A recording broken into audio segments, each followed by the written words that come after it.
تبعني فإنه مني ومن عصاني فإنك غفور رحيم.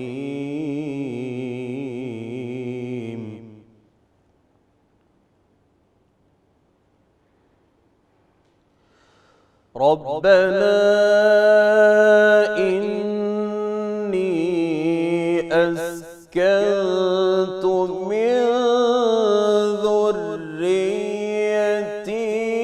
بواد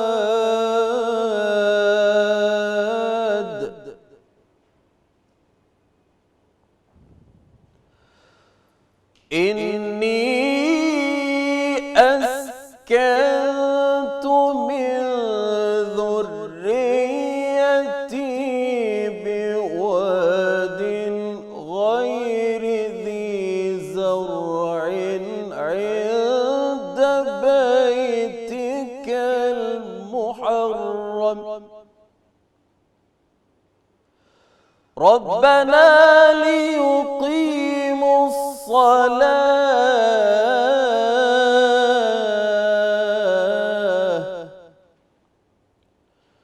فاجعل أفئدة من الناس تهوي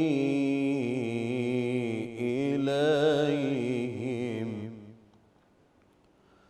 وارزقهم من الثمرات لعلهم يشكرون.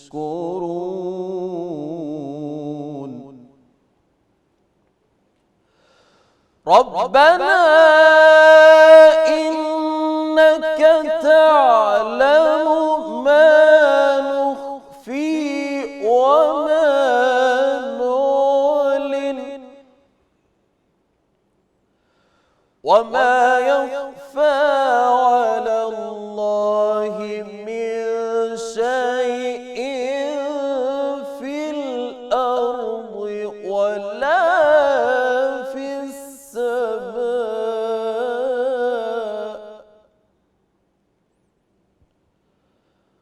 ربنا إنك تعلم ما نخفي وما نعلن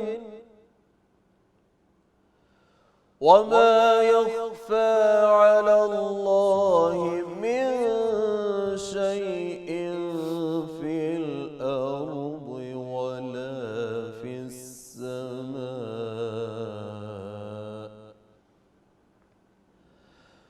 الحمد لله الذي وهب لي على الكبر إسماعيل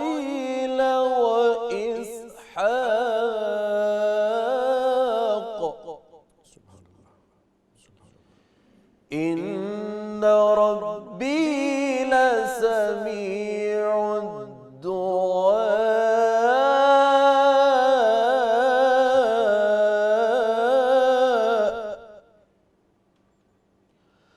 رب اجعلني مقيم الصلاة ومن ذريتي ربنا وتقبل دعاء.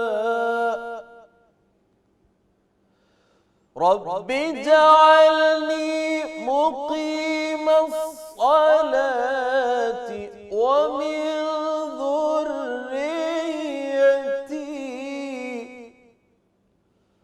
ربنا وتقبل دعاء. ربنا اغفر لي ولوالدي وللمؤمنين.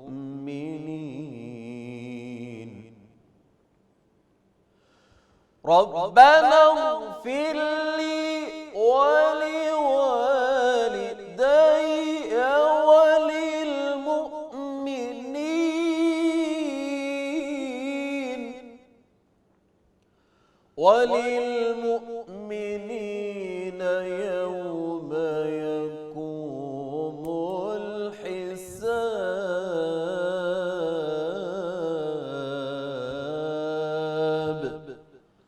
صدق اللہ العظیم۔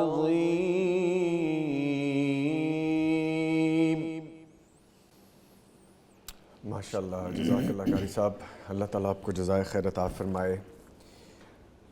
یہاں پہ کیفیت کچھ ایسی ہے کہ دل کر رہا تھا کہ قاری صاحب پڑھتے جائیں اور ہم سنتے جائیں۔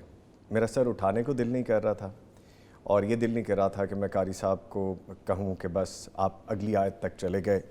ہم نے 35 سے 37 تک جانا تھا، ہم 35 سے 41 تک گئے، اور آپ یقین کیجئے ایسا ایک سرور ہے، ایسا ایک اطمینان ہے، یہ اللہ کی رحمت نہیں تو اور کیا ہے۔ بٹی صاحب، یہ اللہ کی رحمت نہیں تو اور جب کیا ہے؟ قرآن سنا جاتا ہے، سنایا جاتا ہے تو اللہ کی رحمتیں نازل ہوتی ہیں۔ بے شک اسی لیے جب سکون ملتا ہے تو ہم اونگنے لگ جاتے ہیں۔ کبھی میچ دیکھتے ہوئے کیوں نہیں اونگ آتی؟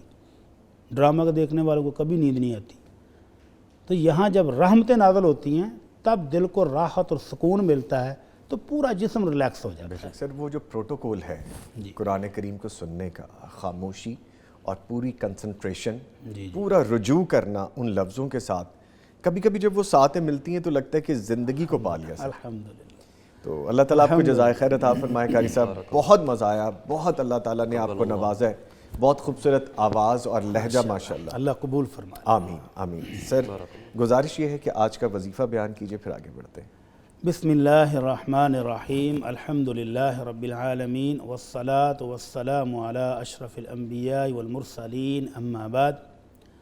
نظامی صاحب، ہمارے خوبصورت معاشرے میں ایک خوبصورت سا جملہ بولا جاتا ہے، جی، رب راضی تے جگ راضی۔ اس کا کیا مطلب ہے؟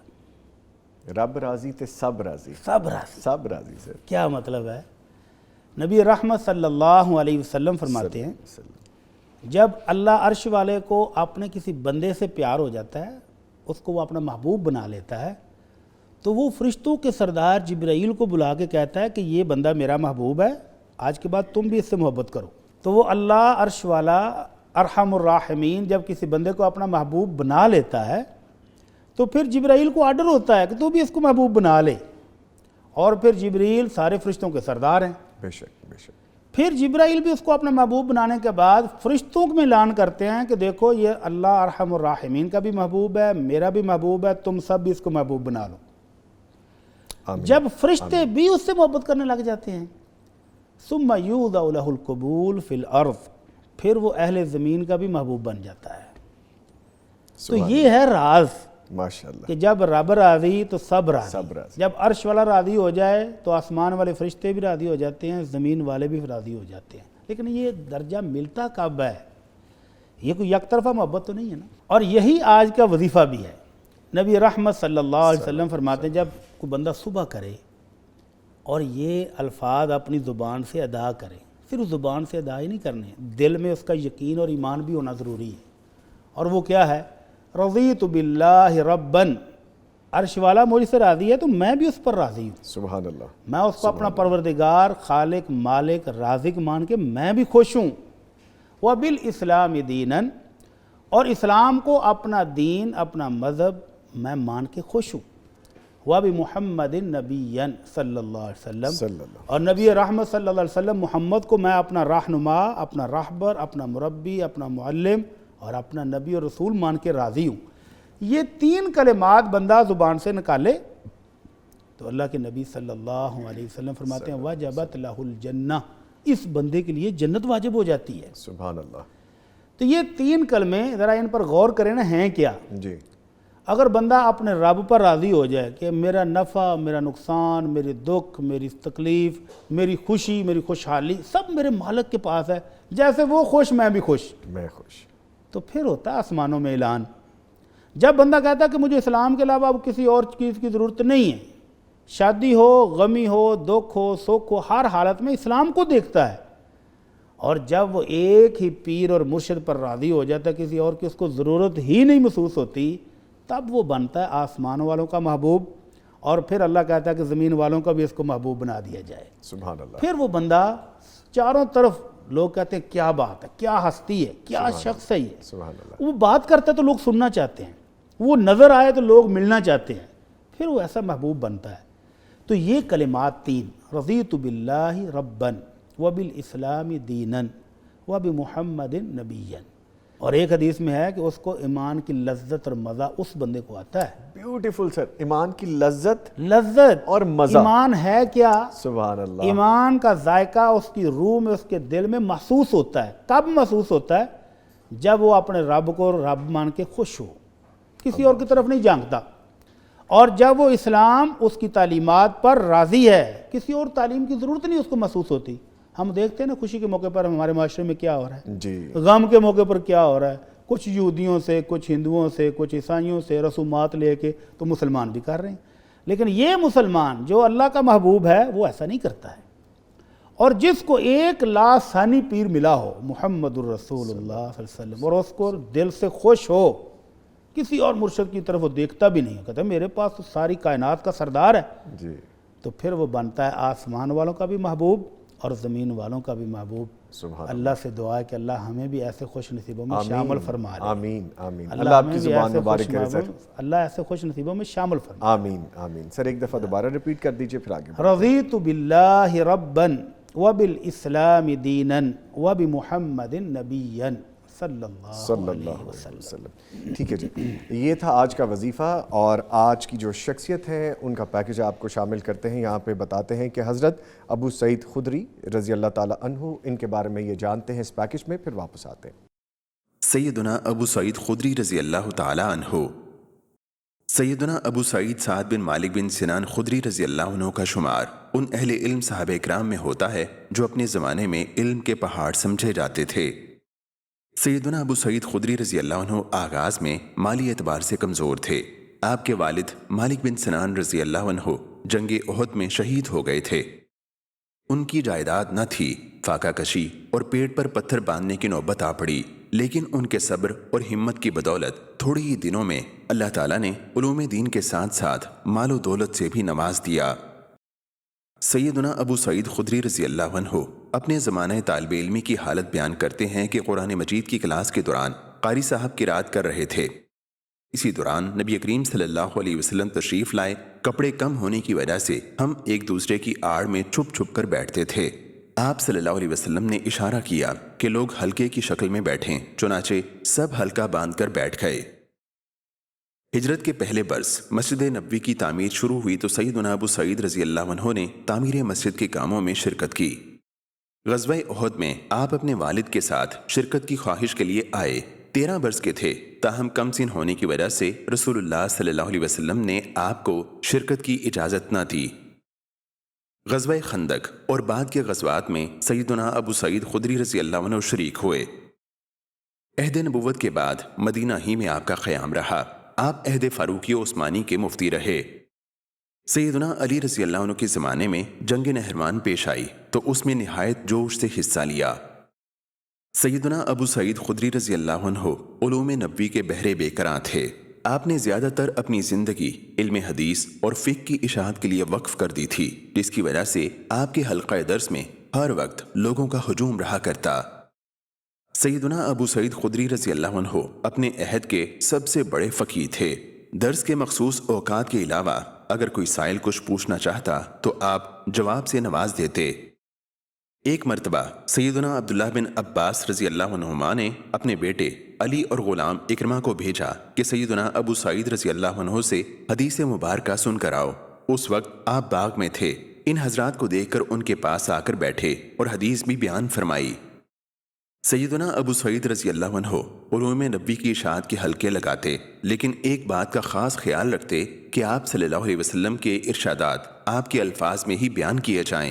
اگر کسی حدیث کے الفاظ پر اعتماد نہ ہوتا تو اس کے بیان کرنے میں احتیاط کیا کرتے تھے۔ آپ رضی اللہ عنہ کی شخصیت بہت ہی متواضع تھی۔ سیدنا ابو سلمہ رحمہ اللہ جو آپ کے شاگرد رشید اور تابعی تھے، ان سے آپ کا دوستانہ تعلق تھا۔ ایک مرتبہ انہوں نے آواز دی تو آپ چادر اوڑے نکل آئے۔ ابو سلمہ نے کہا ذرا باغ تک چلیے، آپ سے کچھ باتیں کرنی ہے، چنانچہ آپ ان کے ساتھ چلے گئے۔ علامہ ذہبی رحمہ اللہ نے آپ کی مرویات کی تعداد 1170 بتائی ہے۔ سیدنا ابو سعید خدری رضی اللہ عنہ نے اپنی عمر عزیز کی 86 بہاریں گزاریں اور 74 ہجری میں جمعۃ المبارک کے دن وفات پا گئے۔ آپ کی تدفین جنت البقیع کے نام سے مشہور مدینہ کے قبرستان میں ہوئی۔ جی، تو پیکج آپ نے جانا، دیکھا، اور اس پہ سن کے اور عمل کرنے کی بھی ہم کوشش کریں گے کہ جو ایسی ہستیاں کر گزری ہیں ہم بھی ان کے نقش قدم پہ چلیں اور بہتر کام کرنے کی کوشش کریں۔ سر، سوالات کی ایک لمبی لسٹ ہے، لیکن اس سے پہلے آپ کی، میری، ہمارے پروگرام کی، ہماری ٹیم کی، ہمارے ٹیم لیڈر کی، ہمارے چینل کی جو محبت ہے وہ کس کے لیے، ایک واقعہ میں چھوٹا سا شیئر کرنا چاہوں گا۔ جی جی بسم اللہ۔ بڑی صاحب، کل رات کو والدہ کی میڈیسن لینے کے لیے میں ایک میڈیکل سٹور پہ گیا تو وہاں پہ میرا آپٹیشن بھی بیٹھتا ہے۔ جی، اس نے مجھے دیکھا اور محبت کا اظہار کیا اور باہیں کھولیں اس نے اس طرح سے۔ آئی واز امیزڈ کہ آج پہلی دفعہ اس کو کچھ مجھ پہ زیادہ پیار آیا ہے۔ تو آپ نے جب وہ اشارہ کیا اوپر رب تعالیٰ کی ذات کو اور اس کے بندے کا اشارہ میری طرف کیا، تو میری آنکھیں اس لیے بھیگیں کہ اس کام سے جڑو تو کتنی محبت ملتی ہے۔ سر، عبداللہ اس کا نام ہے، اور عبداللہ مجھے کہتا ہے کہ سر میں آپ کے سارے پروگرام دیکھتا ہوں، جو کلپس ہوتے ہیں میں ان سے سیکھتا ہوں۔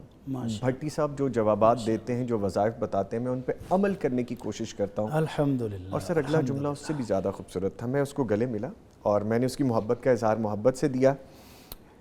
کہتے کہ میری والدہ آپ کے سارے پروگرام دیکھتی ہیں اور وہ کہتی ہے دیکھ کڈے پیارے طریقے نال سوال پوچھدا ہے تے کڈے نرم طریقے نال اگوں جواب آندے۔ سر میں ایک لمحے کے لیے نا وہاں پہ بالکل ساکت سا ہو گیا کہ اٹس بین اراؤنڈ 18 ایئرز، 18 سال سر میں اس شعبے سے وابستہ تھا، لیکن جب میں اللہ نے مجھے اس کام کے لیے چنا، الحمدللہ الحمدللہ، سر میرے پاس لفظ نہیں ہے۔ الحمدللہ، اللہ قبول فرما لے۔ آمین۔ آپ کی بھی آنکھیں بھیگ رہی ہیں، میرے بھی جذبات قابو میں نہیں ہیں۔ سر یہ جب اللہ تعالیٰ کی طرف سے قبولیت ملتی ہے تو پھر میں نے بتایا نا کہ آسمانوں میں بھی قبولیت، زمین میں بھی قبولیت، پھر چاروں طرف سے آپ کے ساتھ لوگ جڑتے ہیں۔ سر میں تو، آپ تو نیک آدمی ہیں، میں تو بڑا گناہ گار آدمی ہوں، تو اتنی محبت اگر مجھ سے ہو سکتی ہے لوگوں کی تو سر اللہ ہم سب کو اپنا محبوب بنا لے بندوں کے ساتھ کیا کیا اور اپنے ساتھ محبت کرنے کی توفیق عطا فرمائے۔ اللہ آپ کی زبان مبارک کر دے سر۔ تو سر وسیلہ ہے یہ ہمارا پروگرام، یہ ہماری ٹیم، یہ ہماری کاوش، یہ ہمارے مینجمنٹ، ہمارے ٹیم لیڈر، ہمارا پیغام ٹیلی ویژن، یہ محبتیں پھیلانے کی کاوش بانٹ رہا ہے، محبتیں بانٹ رہا ہے اور محبتیں مل رہی ہیں، مل بھی رہی ہیں، وہاں واپس بھی آ رہی ہیں۔ اللہ تعالیٰ قائم و دائم رکھے سر۔ آمین جی آمین۔ لیں سر، ذمہ داری پوری کرتے ہیں، جی بسم اللہ۔ سوال شامل کرتے ہیں۔ پہلا سوال ہے کہ ہم موبائل فون پر قرآن کریم پڑھ سکتے ہیں؟ کیونکہ ہم اسی موبائل میں گانے بھی سنتے ہیں اور فلمیں بھی دیکھتے ہیں اور اسی میں قرآن بھی پڑھ رہے ہوتے ہیں۔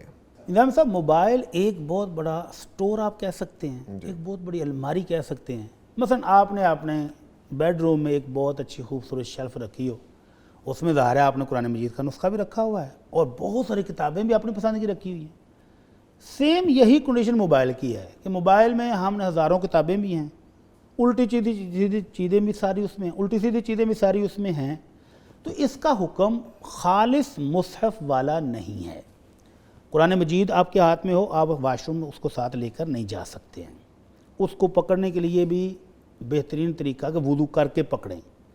موبائل کا حکم وہ نہیں ہے، موبائل کے اندر ڈیجیٹل الیکٹرانک چیزیں ہیں اور یہ مصحف نہیں ہے۔ یہ آپ کے سامنے وہ پکچر شو ہوتی ہے، آپ پڑھ لیتے ہیں، ثواب آپ کو ملے گا، پڑھیں۔ لیکن اس کو اندر کوئی دوسری چیزیں رکھنے سے، اگر وہ غلط چیزیں تو وہ تو ویسے بھی نہیں رکھنی چاہیے، لیکن یہ کہنا کہ چونکہ میں اس سے قرآن پڑھتا ہوں تو ساتھ وہ بھی ہے وہ بھی ہے، تو اس میں کوئی حرج نہیں ہے۔ البتہ جو غلط چیزیں ہیں وہ نہیں رکھنی چاہیے، نہیں دیکھنی چاہیے، وہ ڈیلیٹ کریں۔ لیکن قرآن والا ٹوٹلی حکم اس کا نہیں ہے کہ اس کو آپ وضو کے بغیر پکڑ نہیں سکتے، اس کو آپ واش روم نہیں لے جا سکتے، ایسا نہیں ہے۔ تو اگر قرآن ہے تو واش روم جاتے ہوئے بھی احتیاط کہ اس کو باہر رکھیں کہیں پاکیزہ جگہ پر، اور اس کو پڑھنا ہے ہاتھ میں لے کر تو وضو کر کے پڑھیں، پاک صاف جگہ پر بیٹھ کے پڑھیں۔ اور موبائل کا ایسا کوئی مسئلہ نہیں، آپ جیسے مرضی استعمال کریں، اٹھتے بیٹھتے، گاڑی میں جاتے ہوئے، رستے میں آپ پڑھیں، قرآن مجید کا پڑھنے کا ثواب آپ کو پورا ملے گا۔ اور اس چیز سے پریشان ہونا کہ موبائل کے اندر دوسری چیزیں بھی ہیں، اس سے پریشان ہونے کی ضرورت نہیں۔ جیسے آپ نے فرمایا کہ اگر احتیاط کر لیں بہت اچھی بات ہے، بہت اچھی ہے کہ وہ غلط چیزیں ڈیلیٹ کر دیں۔ جی بالکل، جی بالکل، ٹھیک ہے، ٹھیک ہے۔ آگے ہے جی کہ میں نے سنا ہے نبی کریم صلی اللہ علیہ وآلہ وسلم نے شعبان کے مہینے میں روزے رکھنے سے منع کیا ہے، کیا ایسی کوئی حدیث موجود ہے؟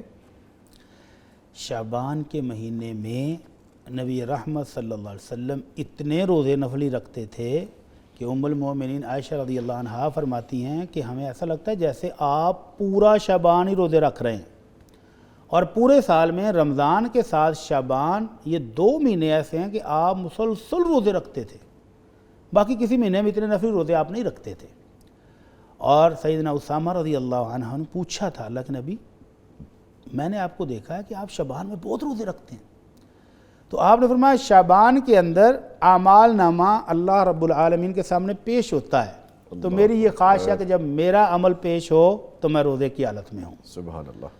تو شعبان میں نفلی روزے اللہ کے نبی نے کثرت سے رکھے ہیں، رکھنے چاہیے۔ البتہ آپ کا ایک اور فرمان ہے اذا انتصف شعبان فلا تصوموا، جب 15 شعبان ہو جائے تو پھر بعد میں روزے کم کر دو، نہ رکھو۔ البتہ کسی بندے کی پہلے سے روٹین ہے کہ وہ سوموار اور جمعرات کا جو مسنون روزہ ہے وہ رکھتا ہے، تو اس کو 15 شعبان کے بعد بھی رکھنے کی اجازت ہے۔ ٹھیک۔ اور کوئی بندہ جو ہے وہ ایک دن چھوڑ کے ایک دن روزہ رکھنے کی اس کی روٹین ہے، وہ بھی رکھ سکتا ہے۔ کسی کے فرضی روزے رہتے ہیں مثال کے طور پر، اور 15 شعبان کے بعد بھی ابھی اس کی گنتی پوری نہیں ہو رہی ہے، تو وہ رکھے، اس کو اجازت ہے۔ البتہ جو بندہ سمجھتا ہے کہ اس کو اب جسمانی کمزوری فیل ہو رہی ہے، ابھی رمضان کے پورے 30 بھی رکھنے ہیں، تو وہ چھوڑ دے 15 شعبان کے بعد، تاکہ قوت باقی ہو، شوق بھی باقی ہو۔ اور خاص طور پر اللہ کے رسول صلی اللہ علیہ وسلم فرمایا لا تقدم رمضان بصیام یوم او یومین، خاص طور پر رمضان کے جب آنے میں 2 دن رہ گئے ہوں یا 1 دن رہ گیا ہو تو اس وقت تو روزہ نہ رکھیں، شوق بڑھے نا رمضان کا۔ اور پھر جس کو ہمارے معاشرے میں کہتے ہیں اسلامی روزہ، وہ کون سا ہوتا ہے؟ جب کسی علاقے میں چاند نظر آنے کا شور مچ جاتا ہے اور باقی حکومت اعلان نہیں کر رہی کہ ابھی نہیں نظر آیا، شک کا روزہ، تو اگلے دن بہت سارے لوگ رکھ لیتے ہیں جی اسلامی روزہ ہم نے رکھا ہے۔ تو یہ روزہ جو رکھتا ہے تو فرمایا من صام یوم الشک فقد عصا ابا القاسم صلی اللہ علیہ وسلم، صحابی رسول کہتے ہیں کہ جس نے شک والے دن کا روزہ رکھا تو اس نے ابو القاسم صلی اللہ علیہ وسلم کی نافرمانی کی۔ آپ نے منع کیا تھا نا کہ آخری دن شعبان کا یا 2 دن چھوڑ دیں روزہ، آخری 2 دن تو لازمی چھوڑنے ہیں، اور اس سے پہلے اگر کسی کی روٹین ہے تو وہ رکھ سکتا ہے، اگر کسی کے فرضی رہتے ہیں تو وہ بھی رکھ سکتا ہے، اور اگر کوئی شخص سمجھتا ہے کہ میرا کام کاج ایسا ہے مجھے جسمانی قوت کی ضرورت ہے تو وہ بھی 15 شعبان کے بعد کم کر دے یا چھوڑ دے، تاکہ رمضان کے لیے قوت بھی باقی ہو اور شوق بھی باقی ہو۔ جی ٹھیک ہے۔ اگلا سوال ہے کہ خواتین کے مسجد میں جانے کے متعلق اسلامی تعلیمات اور احکامات بیان فرما دیں۔ جی، مسجد اللہ کا گھر ہے، جی جس طرح مردوں کو حق ہے وہیں عورتوں کو بھی پورا حق ہے کہ وہ مسجد میں جا سکتی ہیں، اور صحابیات باقاعدہ جاتی تھیں۔ اما عائشہ رضی اللہ عنہا فرماتی ہیں کہ صحابیات فجر کی نماز اللہ کے نبی صلی اللہ علیہ وسلم کے ساتھ پڑھتی تھیں، اور اللہ کے نبی فجر کی نماز ابھی اتنے اندھیرے میں ختم کرتے تھے کہ جب وہ چادروں میں لپٹی ہوئی گھروں کو واپس جاتی تھی تو کوئی پہچان نہیں سکتا تھا۔ تو اس کا مطلب ہے کثرت سے خواتین فجر کی نماز میں بھی شریک ہوتی ہیں۔ اور عشاء کی نماز کے بارے میں تو بڑا دلچسپ واقعہ ہے، نبی کریم صلی اللہ علیہ وسلم عشاء کی نماز کو تھوڑا لیٹ کر کے پڑھنا پسند کرتے تھے، ہم تو فوری پڑھ کے سونے کی کرتے ہیں نا، نبی کریم صلی اللہ علیہ وسلم عشاء کو تھوڑا مؤخر کر کے پڑھنا پسند کرتے تھے۔ تو ایک روز صحابہ کرام مسجد میں بیٹھے بیٹھے اونگ رہے ہیں اور آپ باہر تشریف نہیں لا رہے، حضرت عمر رضی اللہ تعالیٰ نے باہر سے ریکویسٹ کی، اللہ کے نبی نام النساء والصبیان، اللہ کے رسول مسجد میں بیٹھے خواتین بھی سو گئی ہیں، بچے بھی سو گئے ہیں، اب آپ تشریف لے آئیں کہ نماز پڑھا دیں۔ تو اس سے پتہ کیا چلا کہ خواتین مسجد میں جاتی تھیں، اور اللہ کے نبی نے حکم دے دیا لا تمنعوا اماء اللہ مساجد اللہ، اللہ کی بندیاں اگر مسجد میں نماز پڑھنے کے لیے جانا چاہیں تو مت روکو۔ رمضان آ رہا ہے، کوئی تراویح پڑھنے کے لیے جانا چاہے، کوئی فرض نمازیں پڑھنے چاہے تو جانے دیں، مت روکیں۔ البتہ جانا کس طرح ہے؟ سادگی کے ساتھ، خواتین کے جسم سے لباس سے ایسی مہک ایسی خوشبو نہیں آنی چاہیے جس سے مرد حضرات متوجہ ہوں۔ ٹھیک ہے۔ اللہ کے نبی صلی اللہ علیہ وسلم نے اس طرح اجازت دی کہ تم مسجد میں جانا چاہو تو اس طرح جاؤ، فلا تمس طیبا، خوشبو نہیں لگانی۔ اور ایک روایت میں وہن طفلات، سادگی کے ساتھ جائیں، کوئی فیشن نہ کیا ہو، کوئی خوشبو ان کے جسم سے نہ آ رہی ہو، مہک نہ آ رہی ہو، لوگ متوجہ نہ ہو جاتے ہو کہ دیکھ کر، تو پھر وہ مسجد میں جا سکتی ہیں، اور مومنوں کو روکنا نہیں چاہیے۔ ٹھیک ہے۔ اچھا سر، اس میں 2 سوال میرے ذہن میں آ گئے۔ سب سے پہلے تو یہ فرمائیے کہ نبی کریم نے تاخیر کیوں فرمائی عشاء کی نماز میں؟ صلی اللہ علیہ وسلم، اللہ کے نبی صلی اللہ علیہ وسلم باہر تشریف لائے نا اسی موقع پر، تو آپ نے فرمایا روئے زمین پر اس نماز کا انتظار کرنے والا تمہارے علاوہ کوئی نہیں ہے. تو یہ تمہاری شان ہے کہ تم اللہ کی عبادت کے لیے بیٹھے ہوئے ہو. اور جب تک بندہ نماز کے لیے بیٹھا ہوا ہے وہ نماز کا ثواب ملتا رہتا ہے اس کو. اللہ اور اللہ کے نبی صلی اللہ علیہ وسلم اس نماز کو تھوڑا لیٹ کر کے پڑھنا پسند کرتے تھے تاکہ اس کے بعد فوراً سویا جائے اور پھر تہجد کے لیے یا فجر کے لیے اٹھا جائے. تو مغرب کے بعد سونا آپ کو سخت ناپسند تھا جی کہ عشاء کی نماز آیا ہوگی، اور عشاء کے بعد گپ شپ لگانا، فضول بیٹھنا، یہ آپ کو سخت ناپسند تھا. ٹھیک، یعنی کہ پرپز یہ ہے کہ آپ نے عشاء کی نماز ادا کی، ہاں جی، لیٹ اور ادا پھر کی اور سو پھر جائیں. آپ سو گئے. سو جائیں. مصلحت اس میں یہ بتائیے. اچھا سر، ایک چیز اور بھی بتائیے کہ جیسے آپ نے کہا کہ خواتین جائیں، پروٹوکول یہ ہے، جس طرح اس سوال سے منسلک ایک اور سوال بن جاتا ہے، وہ جائیں، خوشبو نہ ہو اور نمائش نہ ہو. میری ایک ساتھی اینکر پرسن تھی، میں ان کا نام نہیں لوں گا، کہ وہ بھی خوشبو نہیں لگاتی تھی اور ان کا سیم یہی کہنا تھا کہ باقی سارے کام اپنی جگہ لیکن خوشبو اس لیے نہیں لگاتی کہ اٹریکٹ ہو. لیکن سر جو باڈی کی ایک سٹنک ہوتی ہے، جو پسینے کی بدبو ہوتی ہے، وہ اتنی زیادہ ہوتی تھی کہ ساتھ بیٹھ کے نیوز پڑھنا یا پاس بیٹھ کے کوئی کام کرنا وہ بڑا مشکل ہو جاتا تھا. تو اس پہ بھی فرمائیے آپ. مسجد میں جب جائیں جی تو صاف لباس پہنیں، اس سے پہلے غسل کیا ہو. غسل نہ بھی کریں تو جسم کو اچھی طرح صاف کر کے صاف لباس پہن کے چلے جائیں تو کافی ہے. مرد حضرات تو خوشبو لگا کے جائیں گے، ان کو تو حکم ہے، لیکن خواتین کو باقاعدہ حکم ہے وہ خوشبو نہیں لگائیں گی. لیکن اس کا مطلب یہ بھی نہیں ہے کہ باڈی یہ سے بھی اسمیل آ رہی ہو، ہاں، بدبو آ رہی ہو. اس کا ازالہ تو ضروری ہے نا. غسل کریں، صفائی کا خیال کریں، کپڑے صاف ستھرے ہونے چاہیے، لیکن خوشبو آئے تو پھر کیا مسئلہ ہے. سیدنا ابو ہریرہ رضی اللہ تعالیٰ عنہ نے ایک خاتون کو دیکھا، وہ جا رہی تھی تو ان کے جسم سے خوشبو آئی. پوچھا الی این تریدین یا امۃ الجبار، اللہ کی بندی کدھر جا رہی ہو؟ کہنے لگی کہ میں مسجد جا رہی ہوں. تو پوچھا یہ جو اہتمام کیا ہوا یہ بھی مسجد کے لیے؟ وہ کہتی ہاں، یہ اچھے لباس، کپڑے، صاف ستھرا لباس، خوشبو، یہ سارا کچھ میں نے مسجد کے لیے کیا، اللہ کے گھر جا رہی. تو کہا میں نے اللہ کے رسول صلی اللہ علیہ وسلم سے سنا ہے کہ جب تک خاتون ایسی خوشبو لگا کے گھر سے باہر نکلنے والی واپس جا کر اچھی طرح غسل نہیں کر لیتی وہ اللہ کی نافرمان شمار ہوتی ہے، اور ایک روایت میں ہے کہ وہ بدکارہ شمار ہوتی ہے. اللہ اکبر. تو خواتین مسجد ضرور جائیں، جانا چاہیے، اور خاص طور رمضان میں تو ان کو بھی فائدہ اٹھانا چاہیے. درود سنیں، تراویحیں پڑھیں، فرض نمازیں پڑھیں، لیکن سادگی کے ساتھ. ٹھیک ہے. اور مومنوں کو روکنا نہیں چاہیے. جی ٹھیک ہے ٹھیک ہے. عبداللہ ابن عمر بہت اللہ کے رسول صلی اللہ علیہ وسلم کے چہیتے اور بہت جانثار صحابی ہیں. جی انہوں نے اللہ کے رسول کا یہی فرمان اپنے گھر میں سنایا کہ اگر خواتین مسجد جانا چاہیں نماز کے لیے تو نہ روکیں. جی. تو ان کا ایک بیٹا، ان کا نام بلال ہے، وہ کہنے لگا، تھوڑا غیرت میں جوان آدمی، ابا جی کی گلاں کری جاندے ہو، ان کو وقت رہ گیا ہے. یہ میں اس کا ترجمہ پنجابی میں کر رہا ہوں کہ ابا جی اب حالات وہ نہیں ہیں جو اللہ کے رسول کے دور میں تھے. ابا جی اتنے شدید ناراض ہوئے، اتنے شدید ناراض کہ روایت بیان کرنے والے راوی کہتے ہیں میں نے پہلے کبھی بزرگوں کو اتنے غصے میں نہیں دیکھا. بہت برا بلا کہا بیٹے کو. کس بات پر؟ کہ میں تمہیں نبی رحمت صلی اللہ علیہ وسلم کا حکم سنا رہا ہوں اور تو آگے سے حجتیں مجھے بیان کر رہا ہے. جی بالکل. تو خواتین کو روکنا نہیں چاہیے. لیکن ایک سوال جو آپ کے ذہن میں آنا چاہیے تھا وہ یہ جی جی پلیز کہ خواتین تراویح کی اجازت لے کر اگر شاپنگ کے لیے بازار چلی جائیں اللہ تو اکبر. سر میں یہ سوال نہیں کر سکتا سر. یہ سوالات عموماً پوچھا جاتا جی ہے جی. کہ خامد نے اجازت دی بیوی کو کہ آپ جائیں تراویح پڑھیں، مسجد میں درس سنیں، ٹھیک ہے، اور وہ اپنی فرینڈز سہیلیوں کے ساتھ پتہ چلا جی رات 12-1 بجے تک بازاروں میں گھوم رہی ہے، تو پھر یہ غلط استعمال ہوگا اس کی اجازت کا، پھر جائز نہیں ہوگا. ٹھیک ہے ٹھیک ہے. یعنی یہ مطلب ہرگز نہیں ہے کہ آپ خوشبو اگر نہیں لگا کے جا سکتے، جو حکم دیا گیا ہے، آپ سے بدبو آ رہی ہو، پسینے کی اسمیل آ رہی ہو، وہ بھی نہیں ہونا چاہیے. خیال رکھنا اس کا بھی چاہیے. خیال رکھنا چاہیے. ٹھیک سر، چونکہ وقت کم رہ گیا ایک سوال اور شامل کر لیتے ہیں. شوہر نے بیوی کو طلاق دے دی یا وہ فوت ہو گیا، تو اب یہ عورت اپنے سابقہ سسر سے شادی کر سکتی ہے یا نہیں؟ نہیں کر سکتی. جی. سورہ النساء جی. 4 پارے کا اینڈ ہو رہا ہے اور 5واں پارہ شروع ہو رہا ہے. یہاں پر اللہ تعالیٰ نے وہ تمام رشتے بیان کیے ہیں جن سے شادیاں نہیں ہو سکتی. جی. تو اللہ تعالیٰ فرماتے ہیں حرمت علیکم امہاتکم و بناتکم و اخواتکم. یہاں سے وہ رشتے شروع ہو رہے ہیں. تو آگے جا کر اللہ تعالیٰ فرماتے ہیں وحلائل ابنائکم الذین من اصلابکم.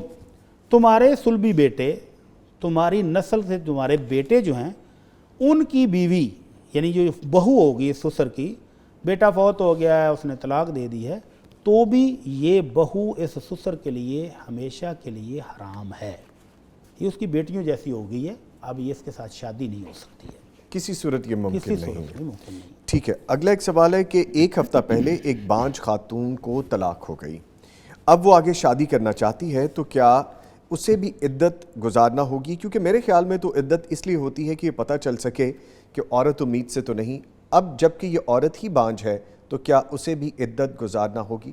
ان کا جو ایک فہم ہے اپنا جی کہ عدت اس لیے ہے کہ بچے کا پتہ چل سکے کہ وہ ہے یا نہیں ہے، جی جی یہ حکمتوں میں سے ایک حکمت آپ کہہ سکتے ہیں، ٹوٹل یہ نہیں ہے۔ ٹھیک ہے، ٹوٹل کیا ہے؟ اللہ رب العزت فرماتے ہیں وَالْمُطَلَّقَاتُ يَتَرَبَّصْنَ بِأَنفُسِهِنَّ ثَلَاثَةَ قُرُوء، جن عورتوں کو طلاق ہو جائے، وہ بانجھ ہوں بانجھ نہ ہوں، ان کو مینسز آتے ہوں نہ آتے ہوں، ہر عورت کے لیے 3 مینسز انتظار کرنا ضروری ہے، اور جن کو مینسز نہیں آتے، ابھی بچیاں ہیں یا بوڑھی ہو چکی ہیں، تو ان کی عدت اللہ تعالیٰ نے لہذا سے بیان کر دی کہ وہ 3 مہینے انتظار کریں گی ہر صورت میں، یہ اللہ کا حکم ہے، اس کو پورا کرنا ضروری ہے۔ اگر یہی حکمت ہم لے لیں کہ بچے کا علم کرنا ضروری تھا، تو جس عورت کا خامد فوت ہو جاتا ہے وہ 4 مہینے 10 دن عدت گزارتی ہے، بچے کا پتہ تو پہلے مہینے لگ جائے گا، تو پھر 4 مہینے 10 دن کیوں ہیں؟ جی تو اس کا مطلب ہے کہ اس حکمت کے ساتھ ساتھ یہ اللہ کا حکم بھی ہے، اور اگر طلاق پہلی ہے یا دوسری ہے تو ابھی 3 مہینے یا 3 مینسز تک یہ عورت مکمل فارغ نہیں ہوئی ہے، ابھی تو خامد کسی بھی وقت صلح کر کے واپس لا سکتا ہے، جی ٹھیک، تو اس کو 3 مہینے تک یہ اللہ نے چانس دیا ہے، تو یہ عورت ایک ہی ہفتے بعد آگے شادی نہیں کر سکتی جب تک یہ عدت پوری نہ کر لے۔ ٹھیک ہے، تو عدت کا تعلق خامد کے حقوق کے ساتھ بھی ہے، اور بعض اوقات اس کے اپنے حقوق بھی اس سے وابستہ ہیں۔ ٹھیک، مثلا ابھی اگر رجی طلاق ہے، پہلی یا دوسری، ابھی اس خاتون کا خرچہ، اس کی رہائش خامد کے ذمے ہیں، اگر یہ ایک ہفتے بعد جاتی ہے تو یہ سارے حقوق ختم ہو جائیں گے، اس کے ضائع ہو جائیں گے۔ تو اس لیے یہ کہنا کہ عدت کا تعلق صرف بچے کا علم ہونا، یہ نہیں ہے، یہ ٹوٹلی نہیں ہے، یہ ایک جز کہہ سکتے ہیں۔ تو باقی جو اصل ہے وہ اللہ کا حکم ہے کہ جس عورت کو طلاق ہو جائے وہ 3 مینسز تک انتظار کرے، اور اگر مینسز نہیں تو 3 مہینے اس کی عدت ہے، وہ اس عدت کو گزارنے کے بعد ہی شادی کر سکتی ہے۔ جی ٹھیک ہے، بہت شکریہ بھٹی صاحب، آپ نے سوالات کے جوابات دیے، اور بڑا مزہ آتا ہے جب یہ محفل سجتی ہے تو ہم بہت سیکھتے ہیں آپ سے۔ الحمدللہ۔ میں جی بہت شکریہ ادا کروں گا مولانا محمد اجمل بھٹی صاحب ہمارے ساتھ تشریف فرما تھے، ان کے ساتھ قاری عبدالخالق مدنی صاحب، آپ تشریف لائے سر، پلیئر ہیونگ یو، بہت مزہ آیا، اللہ تعالیٰ آپ کو جزائے خیر عطا فرمائے، اللہ قبول فرمائے، جزاکم اللہ، آپ نے بلایا۔ لے جی پروگرام ابھی جاری ہے، آپ سے ملتا ہے ایک چھوٹے سے بریک کے بعد، ہمارے ساتھ رہیے گا۔